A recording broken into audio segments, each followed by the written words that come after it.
ମାନେ ବହୁ ଲୋକଙ୍କ ହୃଦୟକୁ ସ୍ପର୍ଶ କରିଥିଲା। ଏବଂ ସେତିକି ବେଳେ ବାପି ମାନେ ମୋ ପୁଅ ମାନେ ଯିଏକି ମୋତେ ପ୍ରେରଣା ଦେଇଥିଲା ଏବଂ ଯିଏକି ପ୍ରମିସ୍ କରିଥିଲା ଯେ ବାବା ମୁଁ ଏଇଟାକୁ ଫିଲ୍ମ କରିବି ବୋଲି। ଏବଂ ତାପରେ ସେ ଲାଗିକିରି ଆଜି ଆମର ଏଠି ଆମେ ଇଏ କରୁଛେ, ଏକାଠି ହେଇଛେ, ଏକାଠି ହେଇକିରି ଆନାଉନ୍ସ କରୁଛେ ଯେ ଏଇଟା ଫିଲ୍ମ ହେବ।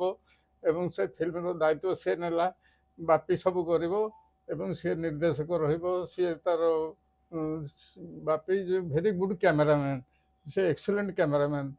ସେ ମୁଁ ଯେତେବେଳେ ଇଟିଭିରେ କାମ କରୁଥିଲି ସେତେବେଳେ ବାପି ମୋର କ୍ୟାମେରାମ୍ୟାନ୍ ଥିଲା ଏବଂ ବହୁ ଦୁଃସାଧ୍ୟ ଜାଗାକୁ ଯାଇକରି ଆମେ ଫଟୋ ଉଠାଉଥିଲୁ। ଏବଂ ବର୍ତ୍ତମାନ ଯେହେତୁ ବାପି ଗୋଟେ ପ୍ରଫେସନାଲ କ୍ୟାମେରାମ୍ୟାନ୍ ହେଇଯାଇଛି ଏବଂ ସେ ଅନେକଥିରେ ସଫଳ ହେଇଛି, ତେଣୁକରି ଆଜି ଆମେ ଯେଉଁ ଫିଲ୍ମଟିକି ଲଞ୍ଚ କରୁଛେ ଆଜି, ସେ ଫିଲ୍ମଟା ନିଶ୍ଚିତ ଭାବରେ ସଫଳ ହେବ ଏବଂ ସେଥିରେ ଆପଣମାନଙ୍କର ସମସ୍ତଙ୍କର ସହଯୋଗ ନିଶ୍ଚିତ ଭାବରେ ରହିବ ବୋଲି ମୁଁ ଭାବୁଛି। ଏବଂ କ୍ରିସମାସ ଗପଟା, ସେ ଗପଟା ହେଉଛି ଗୋଟେ ଖ୍ରୀଷ୍ଟିଆନ ଫ୍ୟାମିଲି ଉପରେ ଏବଂ ସେଥିରେ ଯେ ହିରୋ ସେ ଜନ୍ ହାମିଲ୍ଟନ୍ ମାନେ ବୁଢ଼ା ହେଇଯାଇଛନ୍ତି ଏବଂ ବୁଢ଼ା ହେଲା ପରେ ସେ କିଭଳି ଭାବରେ ତାଙ୍କ ସ୍ତ୍ରୀ ବି ତାଙ୍କ ସ୍ତ୍ରୀ ନାଁ ହେଉଛି ଜୁଲି ବି ବୁଢ଼ୀ ହେଇଯାଇଛି। ଏବଂ ଆଜିକାଲି ଆମେ ଯେଉଁ ଦେଖୁଛେ ପରିବାରରେ ଯେଉଁ ବର୍ତ୍ତମାନ ବାପା ମାନେ ପୁଅମାନଙ୍କୁ ପଚାରୁନାହାନ୍ତି, ପୁଅମାନେ ତାଙ୍କର ନିଜର ସଂସାର ଭିତରେ ବ୍ୟସ୍ତ ରହୁଛନ୍ତି, ସେଭଳି ଭାବରେ ଜୁଲି ଆଉ ଜନ୍ ହାମିଲ୍ଟନ୍ ସେମାନେ ତାଙ୍କ ପୁଅ ତାଙ୍କଠୁ ଦୂରେଇ ଯାଇଛନ୍ତି। ଏବଂ ଏଇଟା ହେଉଛି ଗୋଟେ ଆଧୁନିକ ସମାଜର ଗୋଟେ ପ୍ରତିଛବି ବୋଲି କହିଲେ ଅତ୍ୟୁକ୍ତି ହେବନି।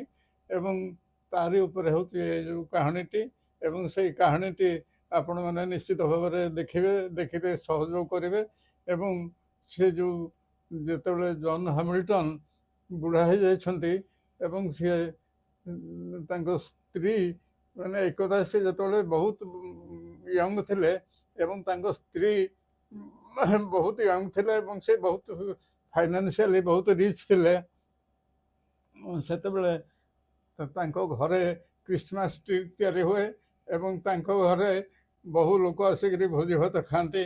ଏବଂ ବର୍ତ୍ତମାନ ଜନ୍ ହାମିଲ୍ଟନ୍ ଏକୁଟିଆ ହେଇଯାଇଛନ୍ତି, ତାଙ୍କ ପିଲାମାନେ ତାଙ୍କୁ ଛାଡ଼ିକି ପଳାଇଛନ୍ତି। ଏବଂ ତାପରେ ଜନ୍ ହାମିଲ୍ଟନ୍ ସେ ତାଙ୍କ ସ୍ତ୍ରୀ ଜୁଲି କହିଛନ୍ତି ଯେ ମୋର ଆଜି ଟିକେ ମାଂସ ଖାଇବା ପାଇଁ ଇଚ୍ଛା ହେଉଛି ଏବଂ ତାରି ଉପରେ ଆଧାରିତ ଷ୍ଟୋରି।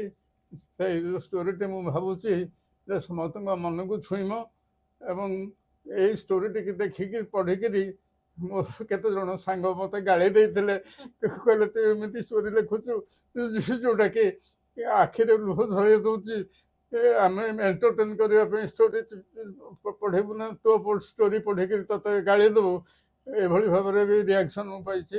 ଆଉ ଆଜି ସୁଖର କଥା ଯେ ଆପଣମାନେ ସମସ୍ତେ ଏକାଠି ହେଇଛନ୍ତି ଏବଂ ଏଇ ଯେଉଁ ଇଏଟି ସିନେମାଟି ଏଇଟା ରିଲିଜ୍ ହେବା ପାଇଁ ଆଜି ତାର ଆରମ୍ଭ ହେଲା ଏବଂ ଆପଣମାନଙ୍କ ସହଯୋଗରେ ଏଇଟା ସଫଳ ହେବ ବୋଲି ମୁଁ ଭାବୁଛି।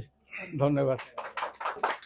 देश विदेश कोण अनुकोणर टेक्निक खबर देखंतु आम सह यूट्यूब फेसबुक और इंस्टाग्राम रे आमको देखंतु लाइक शेयर और सब्सक्राइब करने को आद्यम भूलंतुनि।